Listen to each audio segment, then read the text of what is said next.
captain calls for you. Okay, toda kutenda hama dzangu dzinodikanwa nemukana wekutaura zvekare shoko raMwari watapiwa panguva ino.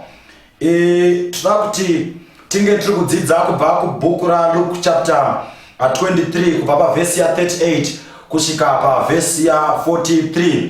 Musoro wenyaya uripo ipapo unonzi condemned to everlasting life. 2017 takaenda kuchikurubi maximum prison. Takanga tine chikwata chakanga chiri kubva kuHarare City Center Church tina mufundisi vanonzi Pastor Brian Moyo. Saka patakaenda ikoko takaona mukana wakunopinda tichinoona vasungwa vakanga vari kugraduate pane chimwe chirongwa chekudzidzwa kweBhayibheri chinonzi Voice of Prophecy Bible Correspondence School. Saka patanga taona mukana uyu wekuti vanhu ava vagraduate, vamwe vafundisi vakanga varipo ndi Pastor Aboni. Saka zvakaitika ndezvekuti pane vakomana vamwe vanopfeka zvitsvuku, mahembe dzitsvuku, vanonzi veku-D squad kana kuti ve-Death squad. Vanhu ava ndo vakatongerwa chirango cherufu, vakatongerwa kuti vazofa. Saka pakanga pane vamwe vakanga vari veku-D squad vakanga vari kugraduate zvekare pachirongwa ichi chekudzidzwa kweBhayibheri. Saka program ichifamba takazopa vanhu vakanga vari kugraduate ava mikana yekuti vauye kuzopupura zvavakasangana nazvo muzvidzidzo zvavakanga vadzidza zveBhayibheri. Mushure mazvo taizenge tiri kuzoita zvekare rubhabhatidzo. Saka zvakazoitika ndezvekuti pane mumwe akanga ari weku-D squad, ku-Death squad, akasimuka achiuya kuzopa testimony yake zvaakanga asangana nazvo mukati meBhayibheri, mekudzidzwa kweBhayibheri. Saka anosimuka murume uyu anobva ataura iye kuti dai mutongi akanditonga 16 years ago, achinditongera ndiri pasi pechirango cherufu, dai akanga achiziva zvandaizosangana nazvo mukati megore rino, mukati menguva ino, angadai akanditaura instead yekuti I'm sentencing you to death, that person could simply have said I'm now sentencing you to everlasting life. Saka musoro wenyaya iwo watinawo uri kuti condemned to everlasting life. Luke chapter 23 verse 38 kusvika pavhesi ya 43 iri kutaura kuti and a superscription also was written over him in letters of Greek and Latin and Hebrew. This is the King of the Jews. And one of the malefactors which were hanged railed on him, saying, If thou be the Christ, save thyself and us. But the other answering rebuked him, saying, Dost not thou fear God, seeing that thou art in the same condemnation, and we indeed justly, for we receive the due reward of our deeds. But this man hath done nothing amiss. And he said unto Jesus, Lord, remember me when thou comest into thy kingdom. And Jesus said unto him, Verily I say unto thee, today shalt thou be with me in paradise. May God get a blessing to the reading of his word this particular time. Mwari vakombere kuverengwa kwe shoko ravo rekanitsanangure nechishona zviri kutaurwa pano. Zvikanzi panga pakanyorwa runyoro pamusoro paJesu. Zvikanzi runyoro urwu rwanga rwakanyorwawo zvekare mumavara echiGiriki, mavara echiLatini nemavara echiHebheru. Zvanga zvakanyorwa chinzi kudiniko? Zvanga zvakanyorwa kunzi uyu ndiye Jesu mambo wavaJudha. Zvikanzi mumwe wavatadzi akanga akaroverwa pamwe chete naye anoti, iwewe kana uri Kristu zviponese pamwe chete nekutiponesa. Zvikanzi mumwe wacho anobva apindura achiti, hanzi akamutuka achiti, ko iwe hautyi Mwari kanhi, uchiona tiri pakutambudzika kumwe chete naye? Zvikanzi isu takaitirwa zvakafanira mabasa edu, asi uyu haana kana chaakatadza. Saka anobva acheukira kuna Jesu, but Ishe mundirangarirewo kana mouya muumambo hwenyu. Zvikanzi Jesu anopindura achiti, zvirokwazvo ndinoti kwauri nhasi ndichava newe muparadhiso. Rega timbotanga tagadzirisa zvino zvisinganzwiswe nevanhu paparebo iyi, panyaya iyi iri kuitika mukati meupenyu hwaJesu. Vanhu vakawanda vanowanzotaura nyaya iyi vataura musi wacho iwoyo Jesu akabva atoenda kudenga. Saka mbavha iyi yakaenda kudenga. Rega ndikudze kuti mbavha iyi haisati yaenda kudenga. Rega ndikupe mavhesi anotibatsira. Mukanoverenga mubhuku raJohani chapter 19 verse ya 30, Jesu nonzi akati agamuchira vhiniga akabva ati zvapera, akakotamisa musoro wake akapa Mwari mweya wake. Ndo kunonzi kufa kwakaita Jesu.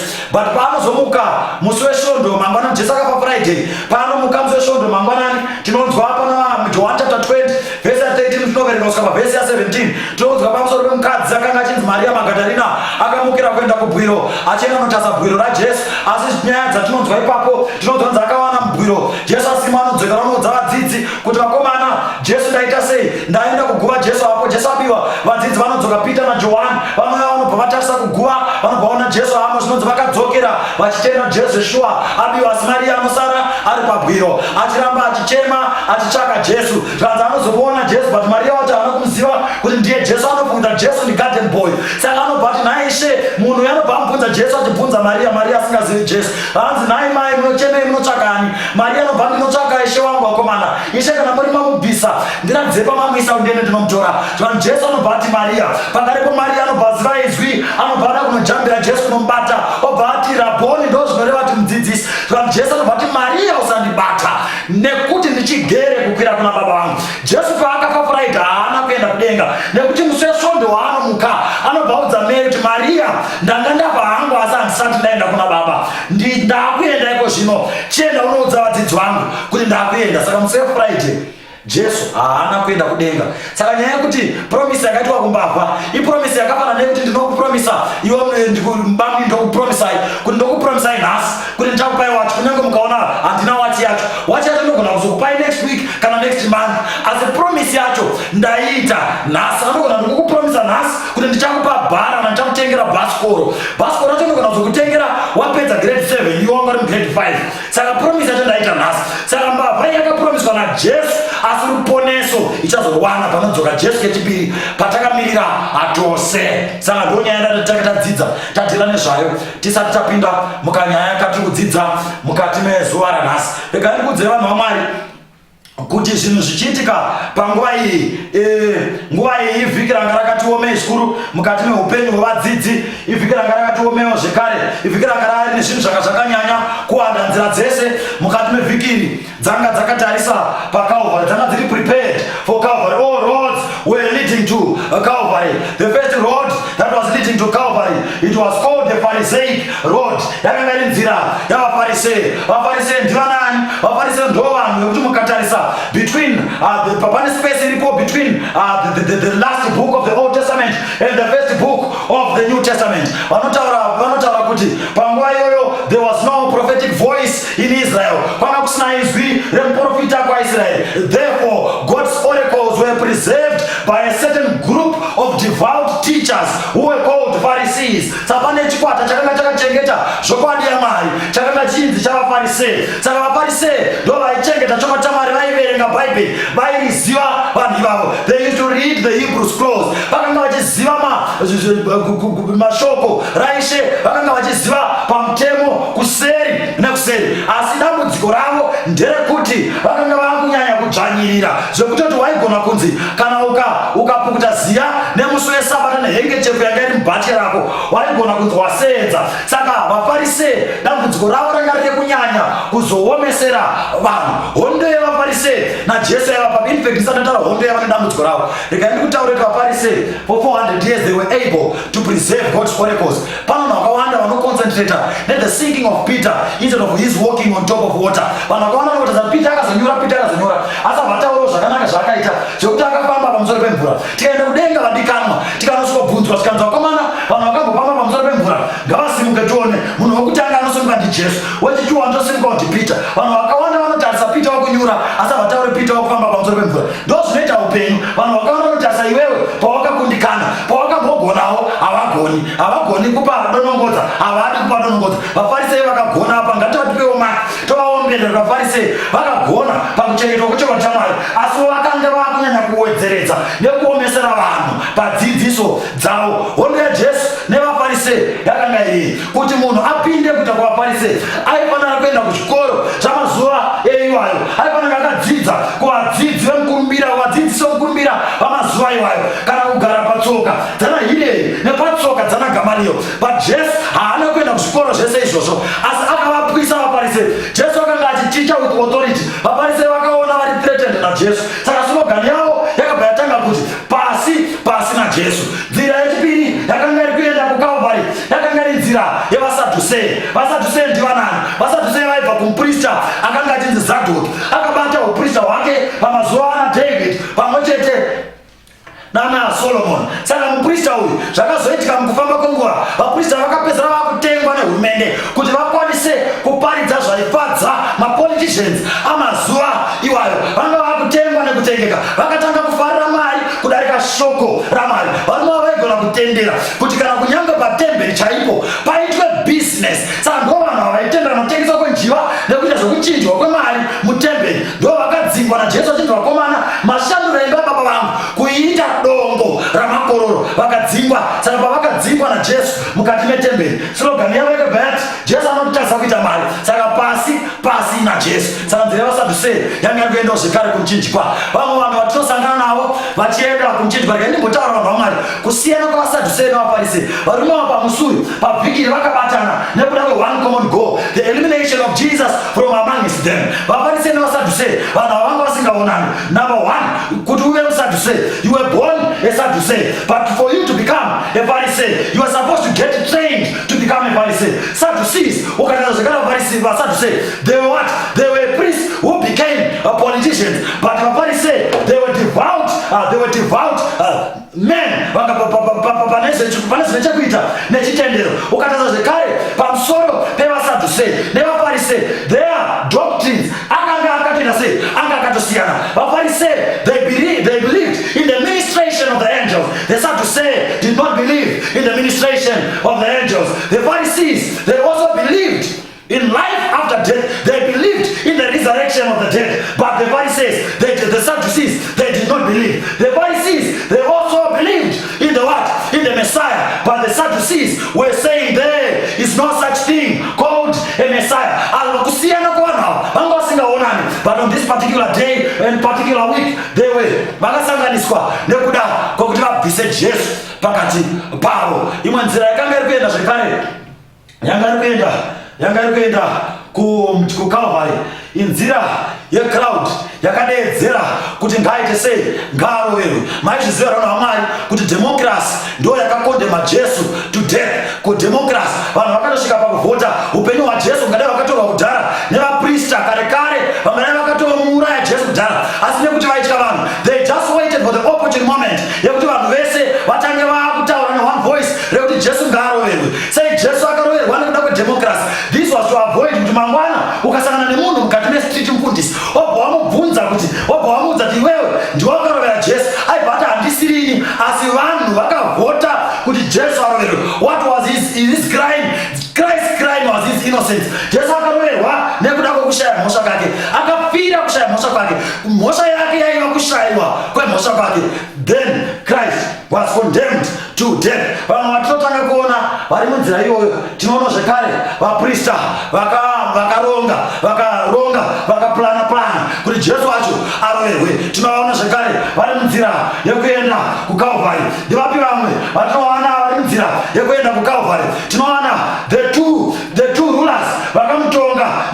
Tinoona murume anonzi Pilate, mumwe wacho anonzi Herod. Varume ava politically they were rivals, vakanga vasingaonani. Varume ava vanga vakavengana. This is another story for another day. Pachazotaura pamusoro paHerod naPilate kune mhaka yevanga vasingaonani. Vanga vakavengerana nzvimbo kuti mumwe akagara panzvimbo yaifanira yakagarwa nemumwe. Herod anga aripo pamazuva aya ainzi Herod Antipas, the son of Herod the Great, the son of Antipater, the son of John Hyrcanus. Tinokwidza tenda kumusoro kuti kunoona Aristobulus ndo vapana Herod Antipas anga akuvenga kuti Pilate apiwa nzvimbo dzanga dzakavakwa nababa vaHerod Antipas vainzi Herod the Great. Saka nekuda kwaizvozvo they became eternal political rivals. Saka nekuda kwaizvozvo these two people, they did not see each other, and Pilate on top of that, he was also favored by whom? Saka Herod Antipas akavenga, and Herod Antipas akabapiwa madistricts akanga relegated kwanga kusina chinhu, kwanga kuine madhongi aitofamba mumacities at that particular time. Saka vakabva vatanga kuvengana. But nekuda kwekuti Jesu aroverwe, varume ava vanonzi vakatanga kuonana. Bhaibheri rinotorekota kuti pazuva iri vakawirirana, they became friends because of one common goal, the elimination of Jesus Christ from among them. Zvekare mukatarisa panzira yekuenda kuCalvary, we also encounter two elders, Elder Peter and Elder Judas. Elder Peter was a sinner and Elder Judas was also a sinner. Elder Judas chivi chavo chaivo chekuita sei chaiva chivi chekutengesa Jesu. Judas akatengesa Jesu ka1 asi Peter akaramba Jesu ka3. Mandinzwe here. Judas akatengesa Jesu ka1 asi Peter akaramba Jesu ka3. Peter pakaramba Jesu ka3 jongwe rakasvika pakutorira asi Judas pakatengesa Jesu hapana kana jongwe rakarira. Rega ndikudzei pane vamwe vanhu vane zvivi zvinoririsa majongwe. Peter wezvivi zvokurovesa zvekuririsa jongwe akati vakomana handizvo zvisungirira handizviuraya. I will wait for another time. Up until I see his face, I will be forgiven. Asi Judas akazviuraya. Rega ndikudzei vanhu vaMwari, chivi chako iwewe achisati chakamboririsa jongwe. Ita saPeter akatadza katatu kusva jongwe rarira, akaramba akamira akati ndaona Jesu. Pana vanhu vanotora vakaita zvivi, they are not able to forgive themselves. Vanhu vakaita zvivi, they are not able also to move forward. Allow me to say, as I said earlier on, pane kumwe kutaura pandakambotara pane imwe nzvimbo ndikati hama dzangu, as long as uchiri mupenyu, dzidza kuzviregerera, dzidza kuregera pawakatadza nezuro, famba uende mberi neupenyu. Peter, rise up even when the cock has crowed 3 times. Wait up until you see his face and you'll be able to forgive you. Munhu waMwari, enda neupenyu. Hausati watadza zvinodonedza kunyange bete chairo kubva mudenga. Famba uende neupenyu. Kunyange ukadona, simuka uende mberi neupenyu. 2 elders, one was a sinner, and because he was a sinner, akafuna kuzviuraya. Vamwe vanoti kana vachinge vatadza vanofuna kuzviuraya. Vamwe vanoti kana vachinge vabhirima vanofuna kunwa mapiritsi ekuzviuraya. Vamwe vanofuna kutora tambo vagozviuraya. Vamwe vanofuna kunwa mushonga vagozviuraya. Vamwe vanozvishuta. Rega ndikutaurire mudikano, chinhu chinokosha ndechoti kana uchinge wadonha, mirira kuona chiso chaJesu saiota Peter. Saka zvii zvimwe zvinobva zvazoitika. Vamwe vanhu vatinosangana navo munzira yekuenda kuCalvary, we also meet 2 sinners on their way, 2 malefactors. Patakanga tikura takanga tikudzidza karwiyo kainzi mpavha mbiri, Jesu pakati, varume ava vanonzi makororo, varume ava vakanzi vatadzi. Saka tinosangana nevatadzi vaviri vakazoenda naJesu kumuchinjikwa. Rega ndikudzei vanhu vaMwari, there were 3 crosses on the way to Calvary. Number 1, there was the cross of rebellion. Number 2, there was the cross of redemption. Number 3, there was the cross of repentance. The 3 others on their way to the cross, 3 different men, 3 different destinies, 3 different statuses. Tinozviwana zvese zvichiperekedza kuenda pamuchinjikwa. Ndati kwaiva nomuchinjikwa wokupanduka, kwaiva nomuchinjikwa wokuponesa, kwaiva nomuchinjikwa wekutendeuka. Saka vanoti vapa pamuchinjikwa ipapo tinobva tanzwa kuti neimwe nguva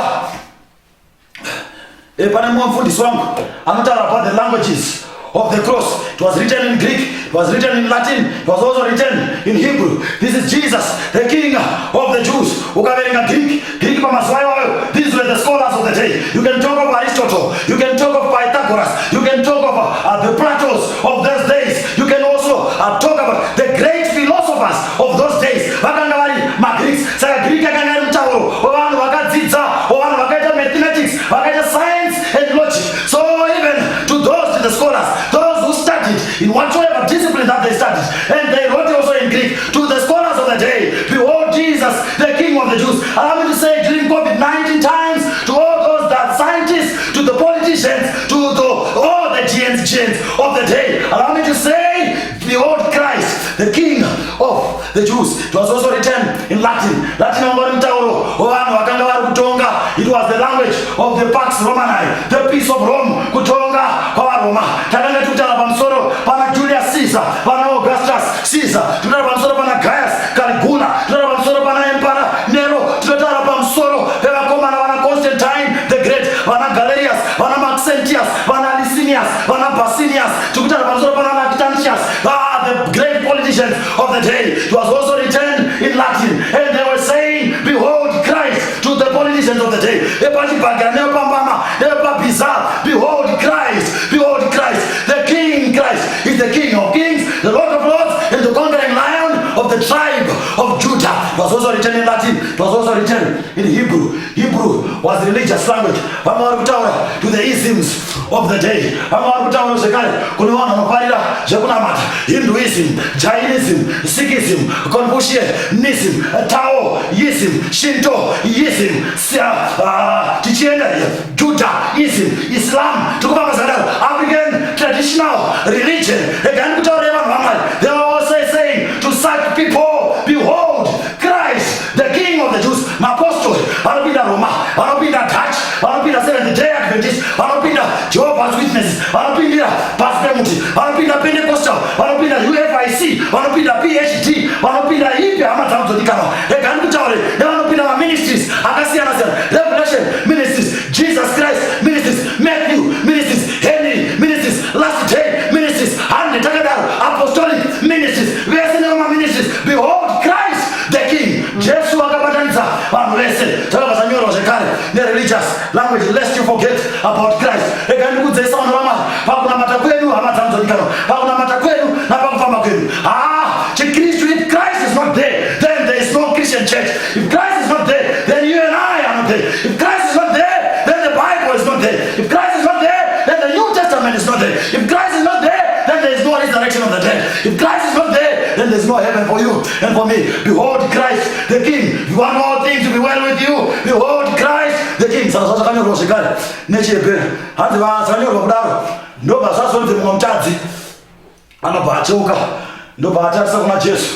Mutadzi uyu, one of the male factors ndataura pamusoro pemuchinjwa mutatu, the cross of rebellion, the cross of redemption, and the cross of repentance. Saka handizivi kuti anga kuside kupi. Zvanzi anobva abvunza, hanzi anotarisa kuna Jesu, and he railed at him. Akapopota Jesu, ndobva ati, if thou be the Christ. Rega ndikudze vanhu vamwari, statement rekungoti the Christ rega rangasingatauri nemunhu asingazivi Bible. Statement rekuti the Christ rega rangasingatauri nemunhu asingazivi Mwari. Statement rekuti the Christ rega rangasingatauri nemunhu asingazivi pamusoro pezvechinamato. Statement rekuti the Christ. Rega ndikutaura rimwe zuva, Peter anoti ana naJesu. Jesu anobvunza vanhu, komana, pamuri kufamba maraini muunga uri kumboti inini ndinani? Pamuri kuti ndimi unotendera kamwe vanhu. Saka vanhu vari kuti inini ndinani? Vamwe vanoti ndimi Johani Mubhabhatidzi, vamwe vanoti ndimi Elia wamuka, vamwe vanoti ndimi Jeremiah, vamwe vanoti mumwe wavaprofita wamuka, ndimi Matthew wanotanga zvake. Jesu anobvunza chinzi, what do you say that I, the Son of Man, am? And then Peter answered and he said, you are the Christ. You are the Christ. There is a difference between the Christ and a Christ. There is a difference between the Christ and a Christ. Let me clarify. There is a difference between the man and a man. A man uses you. A man reuses you. A man refuses you. A man refuses you. That is what a man does. But the man respects you. The man marries you. The man takes you to his mother. The man takes you to his father. The man also agrees to go with you to your parents. The man comes to pay your border. The man puts a ring on your watch, on your finger. That is what the man does. There is a difference between the man and the man.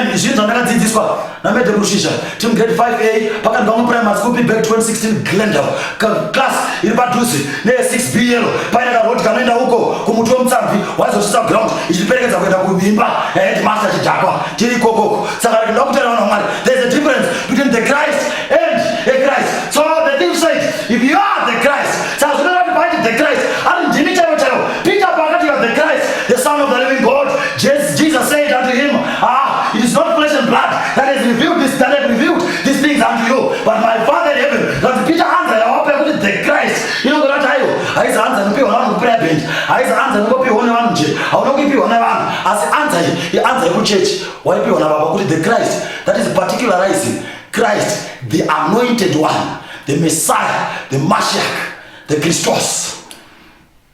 But if you are the Christ, so not in Bavai. Imba vayakata mupfuura nekuchechi. Sometimes akanokubvunza kuti situation yawazopinda mukati mayo wakapfuura wakamboenda pawakanga uri kuchechi kana pawakambopfuura nekutatira shoko raMwari wakarindwa here ukariita. Pane karwiyo kataimba kudhara tiri kuprimary, ndinoda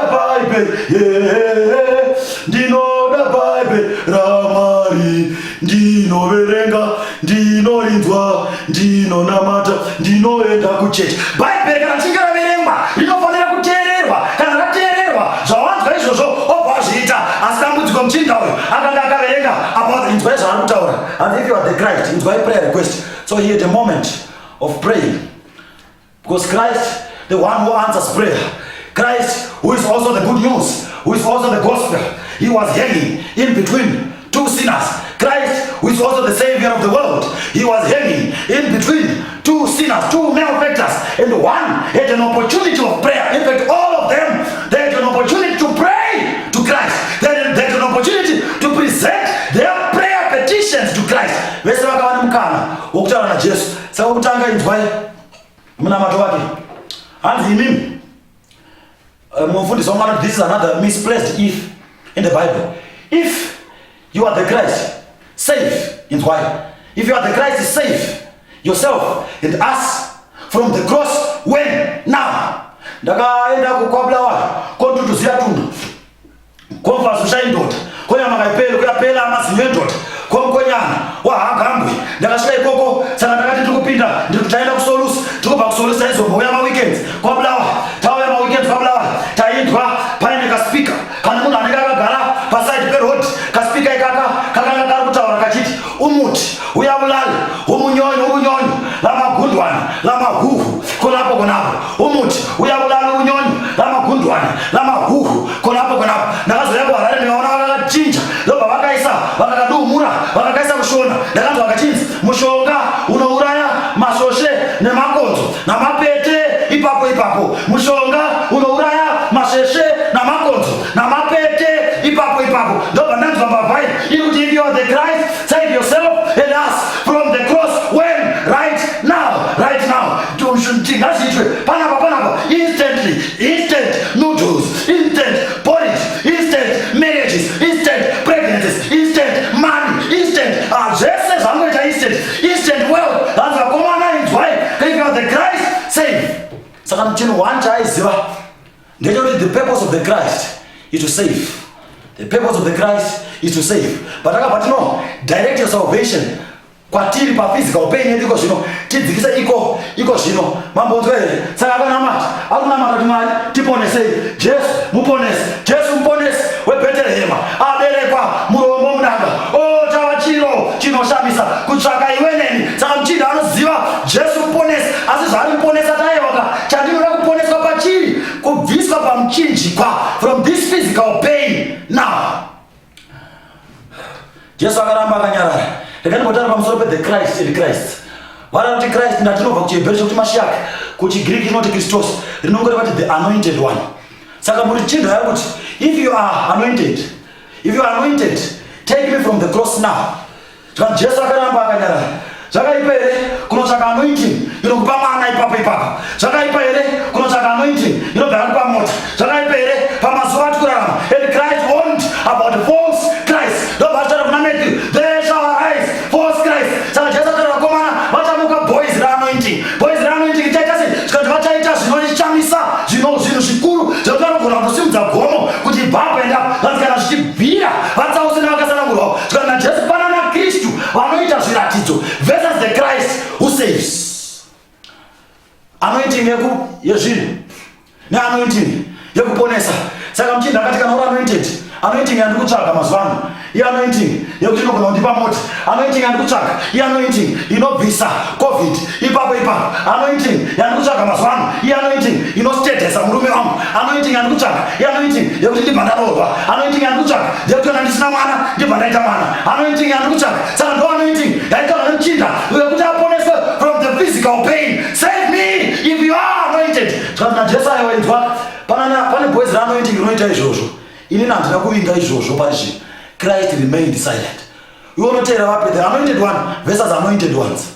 Unoteera vapi? Unofanira vapi? Kana Jesu aiwaka yepamuchinjikwa ndainzwa mupana wangu, but it's just that hausi kuziva nguva kana chinge yazokwana mukuzara kwenguva. People shall be removed from the cross, but not now. We are here to endure the cross. In fact, Christ says you should carry your cross. As you carry your cross every day, what should you do? Unofanira kubvisa muchinjikwa wako wobva wapa Jesu. Kana wapa Jesu haazoti gara usina, anobva akukupa rimwe joke. Mazinzwira nomari iwewe unopa Jesu joke, iye obva akupa joke. Saka zvinoreva every day we carry burdens, and these burdens are going to escort us to that rock which happened to be Christ Jesus. These burdens, they will be our friends. These burdens, they will be our faithful escort up until the second coming of Jesus Christ. Whether you are wealthy, problems are still there. Whether you are poor, problems are still there. Mozati vanhu vane mari vanogona kudambudziko revanhu vekudya navo mari yacho kuti ndichaidya nani mari yandinayo. Pano mari yakawanda yekuti havana vekudya navo mari yacho. Kwota mwane nhamo yavo yekuti vana vanhu vakawanda vekudya navo mari asi mari yacho ndoisipo. Saka nhamo dzirimo dzakawanda asi dzinosiyana.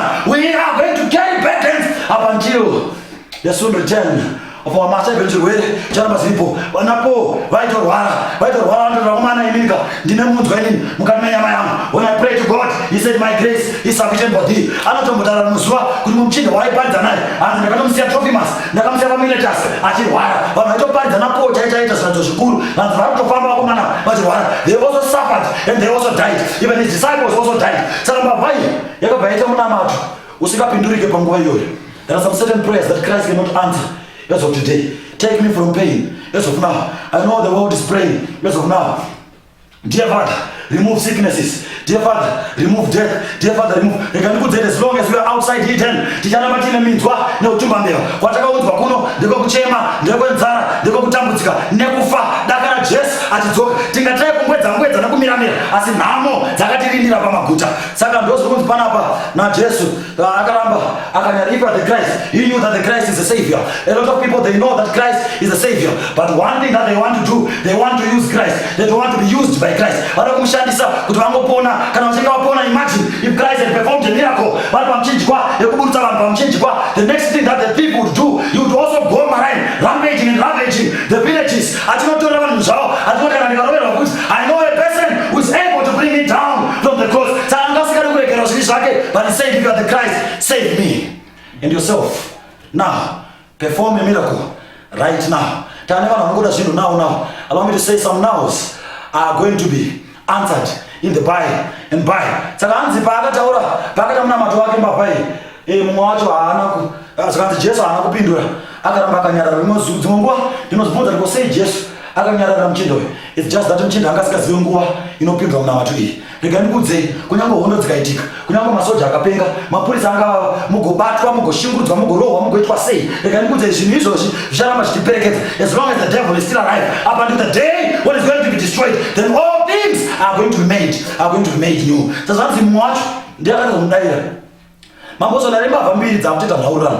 Saka uyaona kuti ndiponese kubva pamuchinjikwa izvezvi. Mumwe wacho ndobva tirega ndimukorete, ndobva ti naisawira haunyari here iwewe kuti zvauri kutaura izvi tiritori pakutambudzwa mumwe chete neuyu asina chaatadza. It is also important in life, ladies and gentlemen, when we see our brothers who are lost, vasingazive the use of the Christ, kuti vasati vafa timboita mukana wekuvataura takomana chimwe chibasa raJesu nderekuita sei, chinangwa chaKristu ndechekuita sei. Rescue the perishing, ponesa avo vese varege kufa. Therefore taimba, there is another task to do, there is a battle to renew, and the captain calls for you. Volunteers. Kune basa rekuita komana, ngatimudziridzei hondo. Saka izvo zvomutungamira rudetsa vese ava vanoda uya itiite basa remukuru kuenda tinodzidzisa vanhu the purpose and the job description of the Christ. Saka bati naye unyalerewe kuti ona tikutambudzika pamwe chete naJesu. Hanzi asi isusu tiri kushungurudzika nekuda kwezvatakaita, ndobva asi haana chaatadza chaita. Anobva ati kuna Jesu, Ishe mundirangariro, Lord, remember me. The other one said, if thou be the Christ. So the two men, they had an opportunity to pray. The two men, they had an opportunity to be nailed together with Christ. How I wish kuti kana ndikutambudzika komana ndikandima ndatara imwe point inokosha ndeyekuti Jesu watonamata asi Jesu anouya kuzobvisa muchinjikwa, but Jesu watonamata ndi Jesu anouya kuzotamura newe pamuchinjikwa. He comes to endure on the cross together with you. It's far much better to be on the cross with Jesus than to be roaming free in the streets but with the devil. Saka it says there were 3 men in the fire now, but there were 4 men in the fire. The other man was the Son of Man. Lord, remember your children.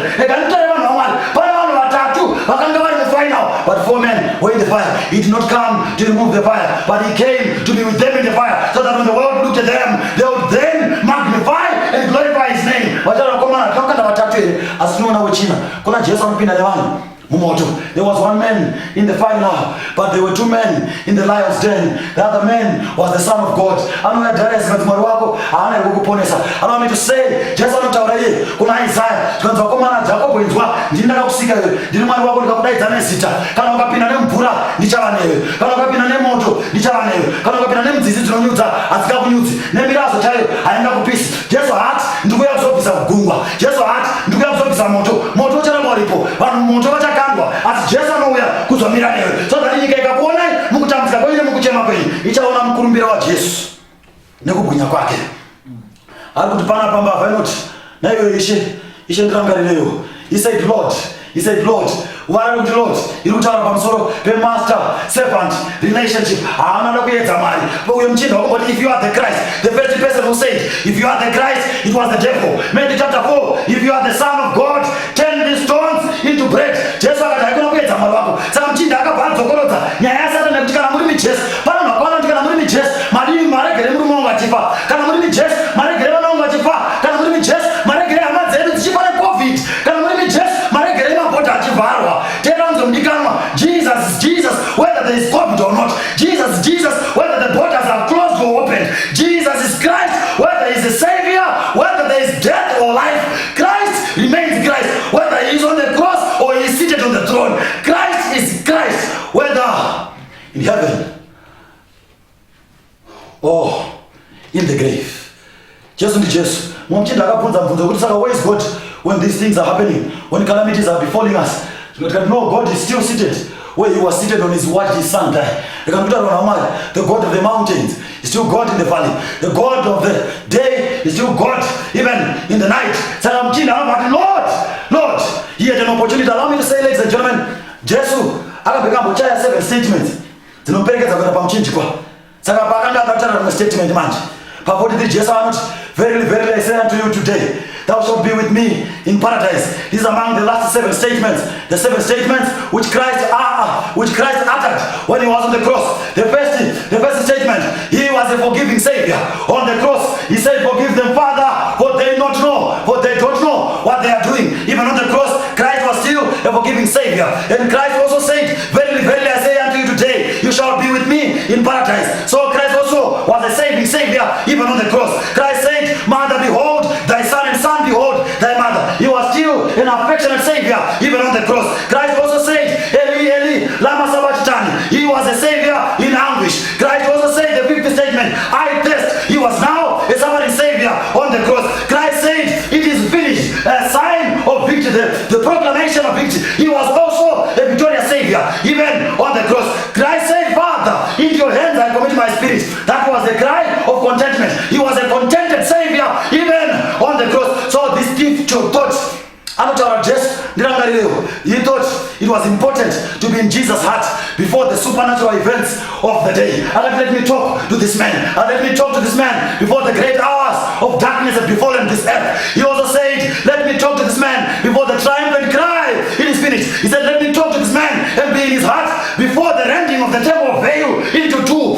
He said, let me talk to this man before the quaking of the earth and the shivering of the rocks. He said, let me talk to this man before the opening of the graves and the righteous coming out. He said, let me talk to this man before the centurion's confession, purely and truly and verily, this was the Son of God. Allow me, ladies and gentlemen, to say on that particular time, Christ answered the prayer of someone of a repentant sinner, someone who was seeking for repentance. Christ answered. Allow me to say, grace planned salvation, and grace bankrolled salvation, and grace enabled salvation. Allow me to say, grace is there with you when you start the journey. Grace is there with you when you continue with the journey. Grace is there with you even at the consummation of the journey. Allow me to say, this grace is a grace that is victorious grace. It was manifested on the cruel cross of Calvary. Even when you are suffering, Christ was still able to heal. Christ was still able to forgive. Christ was still able to save those that are lost. I promise you today, Christ, even in the story of the dying thief, he was still a wonderful savior. He was still a savior who had wonderful and matchless grace. Muchinda not just Musatumako. Take my life and let it be. And the Chico said, Ungatora Akopas, as in Tipe, I'm just, but I see a city that is far beyond, it's far much better. Could the Pagas of fever, just like Chitofa, but one Muwakafa in a double. As Muwakafa, I tell you, you open your and allow me to say, Jesus will come again. What? Where is your hope today?